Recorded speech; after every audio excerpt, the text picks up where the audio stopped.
First time you and I ever spoke, you were a senior at Newman Smith High School in Carrollton, and you just announced you were going to sign with SMU. It's crazy. How would you compare the excitement you had with getting your college scholarship compared to the excitement with getting your first college coaching job? Wow. I think that, they're definitely right there. Obviously, my whole life has been my dream to play Division I football, and I've been playing football since I was younger, and watching my older brothers grow up and seeing them go play college ball, and then I had my chance to be D1, so that was definitely a surreal feeling. But this was a special feeling to be able to come back to the place that gave me a chance, and it was only one of a few schools that really believed in me that I could play on a Division I level, and to be able to come back here and be a coach. You couldn't write a better story. And so I definitely say they're both neck and neck, and now I get to impact lives like coaches like June Jones and Tom Mason did in my life in their position when they were here. So very excited for that. Speaking of June Jones, I went back and looked at the video of signing day when you signed, and he talked about how versatile you were. You played running back, you played safety, obviously you grew into a linebacker, and he kept describing you as just a football player who would do whatever was needed to help your team, and he described you as playing with a chip on your shoulder. Do you see that carrying over into your coaching style as well? No question. I think the experiences you have growing up and throughout your life is what makes you who you are and helps you develop your character. And being kind of under-recruited and overlooked is kind of developed that passion and that chip on my shoulder as a coach also, and to continue that. And I've had my fair share of ups and downs as coaching. Getting let go in the first two jobs, being part of staffs of that, and only winning 3 games in 2 years has led me to my biggest blessing in terms of going to Ohio State, and then it led me here. So, that chip on the shoulder is definitely going to stay on there, because that's what drives me day in and day out, is to continue to be the best version of me every day, and how I can help impact, obviously the kids here. All right, we've all heard coaches refer to players as a coach on the field. And the other coach you just mentioned, Tom Mason, used to say that about you all the time, even when you were younger, like a sophomore before you got to be a senior. And you've always had that intensity, that passion, and helped your younger teammates along. But at what point did you decide this was something you wanted to do professionally? It would probably have to be about my senior year. Coach Mason talked to me about, possibly if the next level didn't work out, if I thought about coaching. And I started really thinking about that, and it really hit me when I couldn't play the next level, and I said, what am I going to do the rest of my life? And I truly vowed to myself I wasn't going to wake up and hate what I do, whatever job I chose.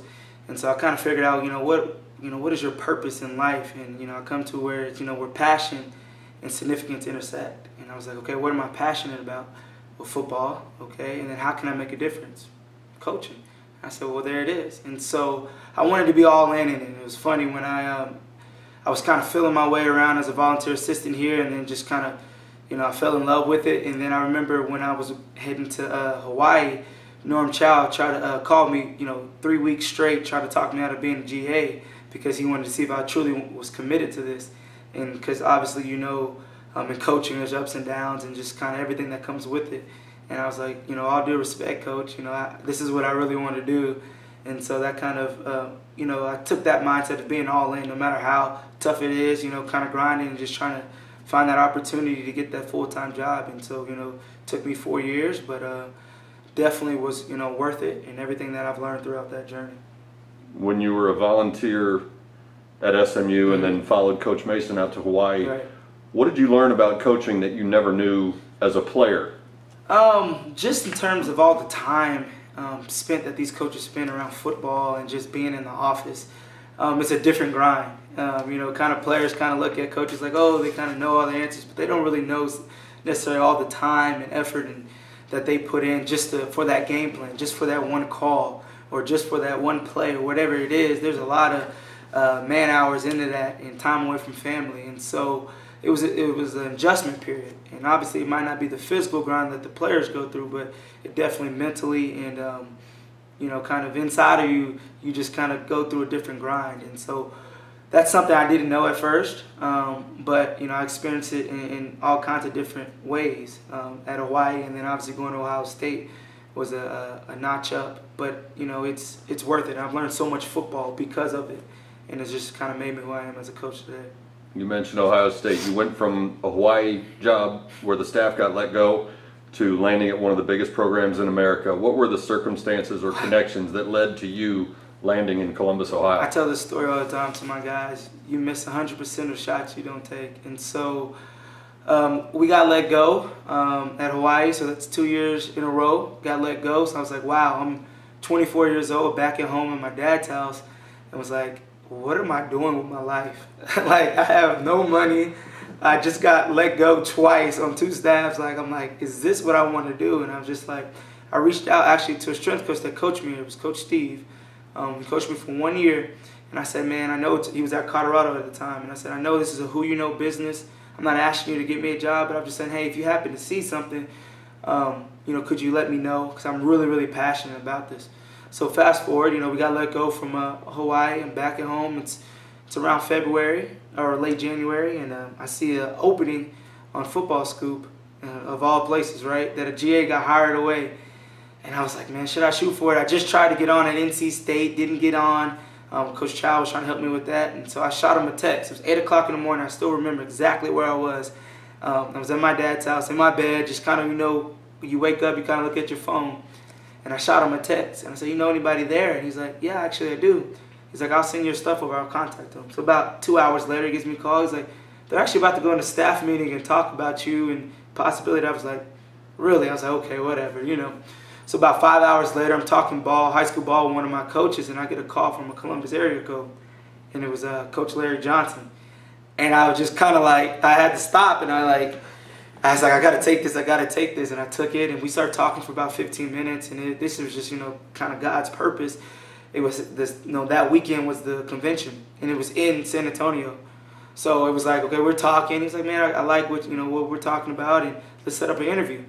So I got an interview that weekend, and so I was so excited, and me and actually Darius Bell, we rode down together, and we were staying in a hotel together, and we were all kind of excited for each other because we had some different opportunities. And so I remember meeting Coach Johnson down in a hotel lobby, and it was just I had my gray suit on with my scarlet tie. I was like, okay, this is my shot, man, my one shot. And so we started talking, and it was crazy. It wasn't one football question. It was just all about who you are, what is your brand, what do you bring to the table, and things like that. And so I just it was like, hey, man, this is my one shot. So I just kind of was showing my passion and saying who I was. And so he's like, I like with this. I'm supposed to interview a couple other guys. I kind of want to fly you up. And he said, just be prepared to put on a 15-minute indie, drills and different things like that. I'm like, oh, man. So I go tell Darius, tell Coach Mason he was down there. And I'm calling Lisa here. Can I get my transcripts? And so, all these people kind of helped me get to this point. And obviously I called Coach Steve, who passed my resume on. And so I drove up that night, stayed up all night, and I had a flight it was at 5:30 in the morning to fly out to Columbus. I stayed up, I got my indie sheet, I was ready.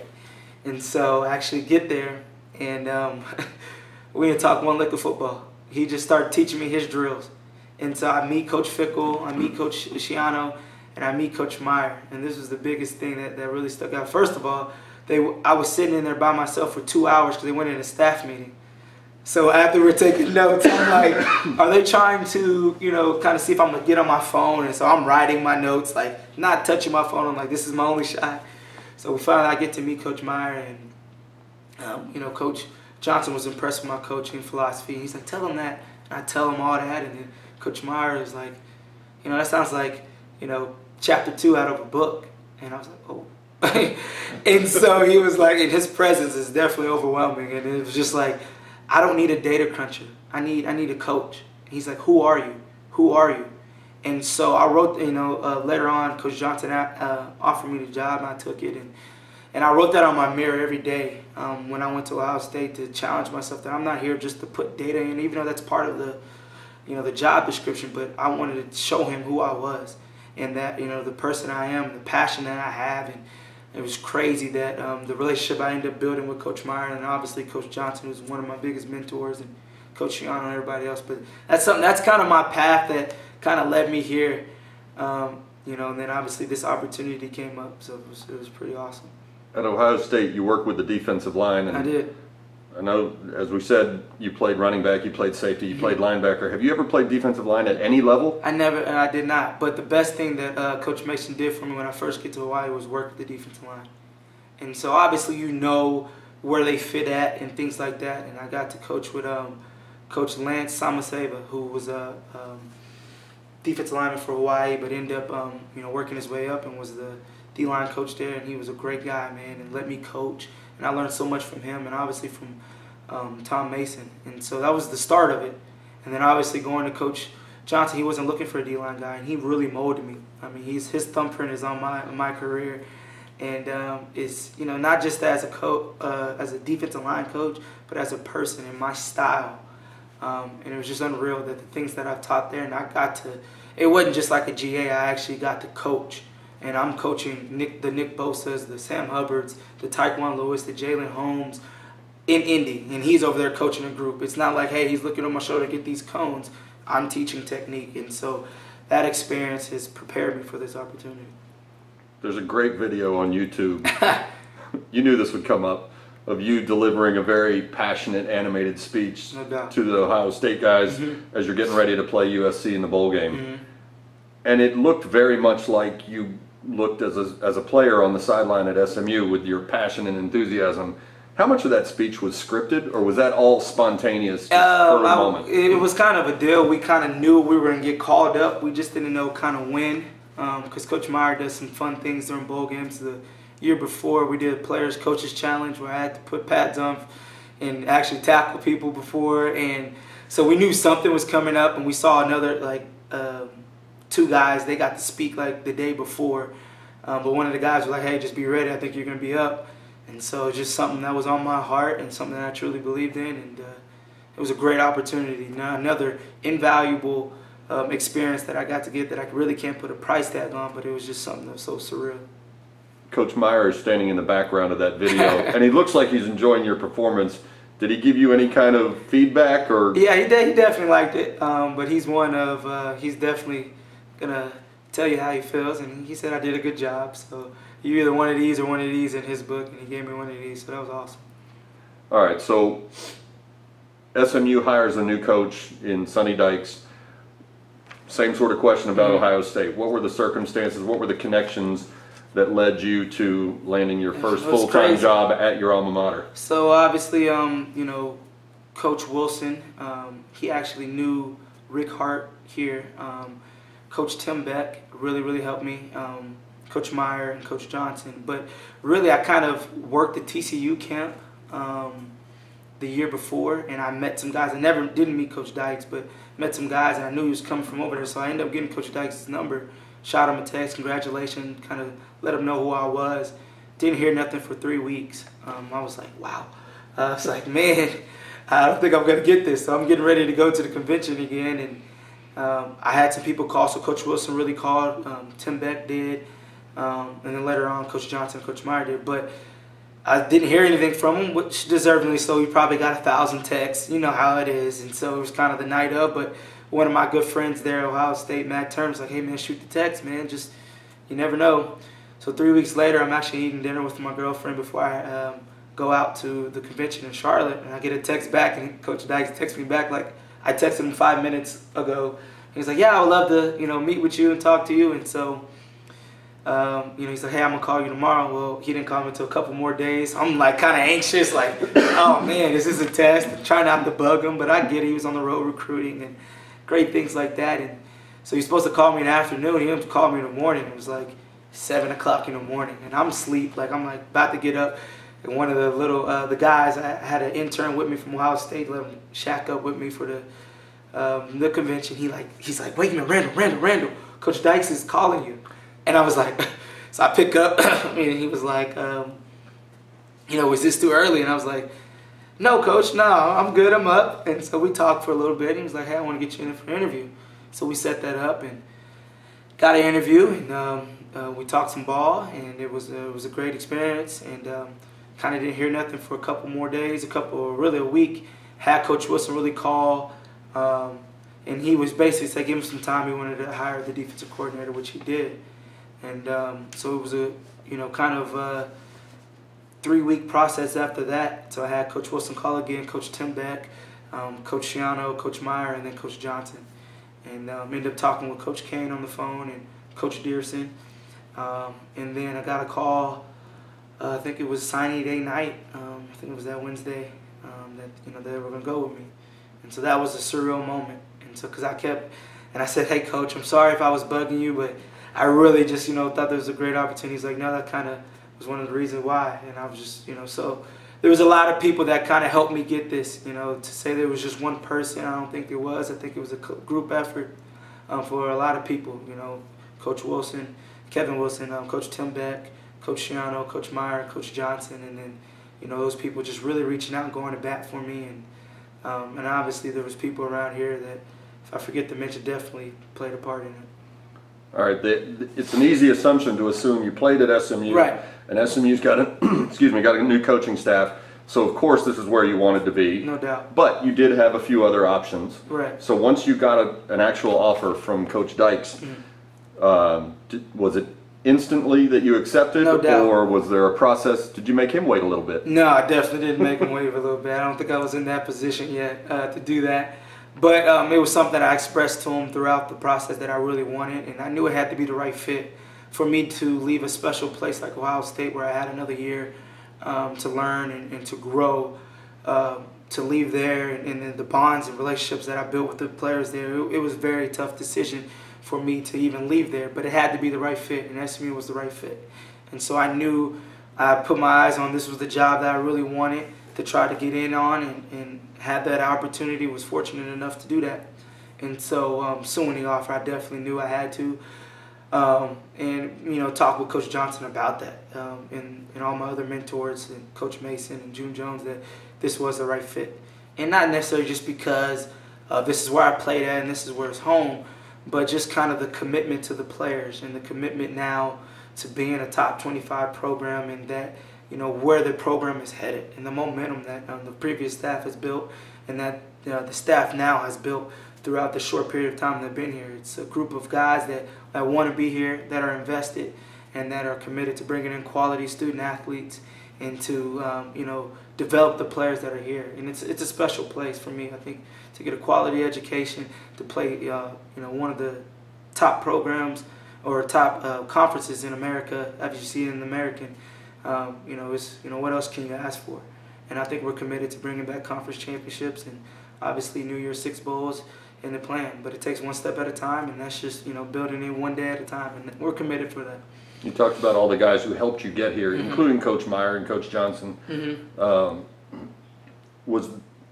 But you could have stayed there and kept learning at Ohio State. Right. Did they make any effort to keep you in Columbus? Oh, no or doubt. What they say when you said you got the offer? No doubt. We the communication was transparent throughout the process, so they knew that I was going for this, and that I had other opportunities, and they were very honest with me that, hey, maybe this opportunity might not be as good as this one, and they knew that this was the right fit, and they were great along the process and let me know that, hey, this is a great opportunity for you. If you do get it, you do have to take it.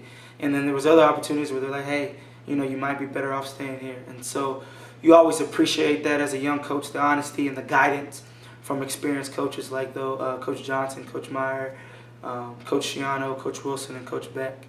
All those guys, and then Coach Mason and Coach June Jones, all those guys that, I value their opinions, and I leaned on them heavily before I made this decision. So when you did make it, obviously it's coming back to your alma mater, but as you said, your girlfriend's in Dallas, yeah. Your family's in Dallas. No doubt. Your excitement about being here is obvious. Who was most excited? Probably my girlfriend and my family.